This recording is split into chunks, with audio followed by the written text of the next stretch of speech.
కరూర్ తొక్కిసలాట మృతుల సంఖ్య 40కి చేరింది. ఘటనపై దర్యాప్తునకు తమిళనాడు ప్రభుత్వం విచారణ కమిషన్ వేసింది. మరోవైపు కుట్రకోణం ఉందని మద్రాస్ హైకోర్టుకెళ్లింది టీవీకే. సీబీఐ లేదా స్వతంత్ర కమిటీతో దర్యాప్తు జరిపించాలని పిటిషన్ వేసింది. రాళ్లతో దాడి చేయడం, పోలీసులు లాఠీచార్జ్ చేయడంతోనే దుర్ఘటన జరిగిందని ఆరోపించింది. ఈ ఆరోపణల్ని తమిళనాడు పోలీసులు కొట్టిపారేశారు. టీవీకే చీఫ్ విజయ్ ప్రచార ర్యాలీ తొక్కిసలాట ఘటనలో మృతుల సంఖ్య 40కి చేరింది. చనిపోయిన వారి మృతదేహాలకు పోస్టుమార్టం పూర్తి చేసి కుటుంబ సభ్యులకు అందజేస్తున్నారు పోలీసులు. కొందరి అంత్యక్రియలు ఇప్పటికే పూర్తయ్యాయి. ఈ క్రమంలో విజయ్ ఎక్స్గ్రేషియా ప్రకటించారు. మృతుల కుటుంబాలకు 20 లక్షలు, గాయపడిన వారికి 2 లక్షలు చొప్పున ఇవ్వనున్నట్టుగా తెలిపారు. ఈ డబ్బు బాధిత కుటుంబాల బాధను తీర్చదు, కానీ వారిలో ఒకడిగా అండగా నిలబడడం తన కర్తవ్యమని విజయ్ చెప్పుకొచ్చారు. చికిత్స పొందుతున్న వారు త్వరగా కోలుకోవాలని ప్రార్థించారు. ఈ ఘటనపై టీవీకే కీలక నిర్ణయం తీసుకుంది. తొక్కిసలాట ఘటనపై సీబీఐ లేదా స్వతంత్ర కమిటీతో దర్యాప్తు జరిపించాలని కోరుతూ మద్రాస్ హైకోర్టులో పిటిషన్ వేసింది. తొక్కిసలాట ప్రమాదవశాత్తు జరిగింది కాదని, దీని వెనుక కుట్ర ఉందని ఆరోపించింది. విజయ్ ర్యాలీలో గుర్తు తెలియని వ్యక్తులు రాళ్ల దాడి చేయడం, పోలీసులు లాఠీచార్జ్ చేయడంతోనే ఈ దుర్ఘటన జరిగిందని పిటిషన్లో టీవీకే పార్టీ పేర్కొంది. టీవీకే దాఖలు చేసిన ఈ పిటిషన్పై సోమవారం మద్రాస్ హైకోర్టులో విచారణ జరగనుంది. మధ్యాహ్నం 2:15 సమయాన్ని కేటాయించింది.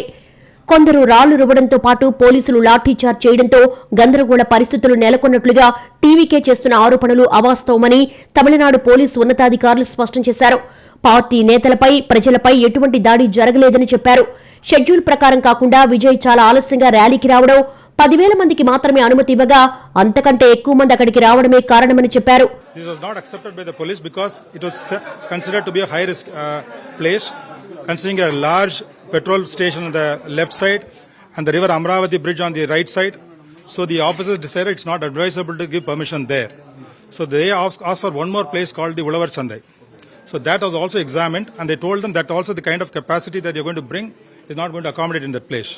So keeping that as an option, they suggested a place, we suggested a place called Velayathapuram, this one. Because this was conducted in the recent past by one of the political parties with about 12 to 15,000 people were gathered there, and it went off very peacefully. So that was suggested to them.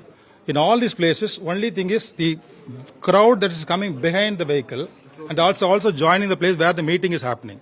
So this is actually intensifying at that point of time. Everybody wants to see the leader, and they are pushing towards the vehicle. So was this a case of intelligence failure?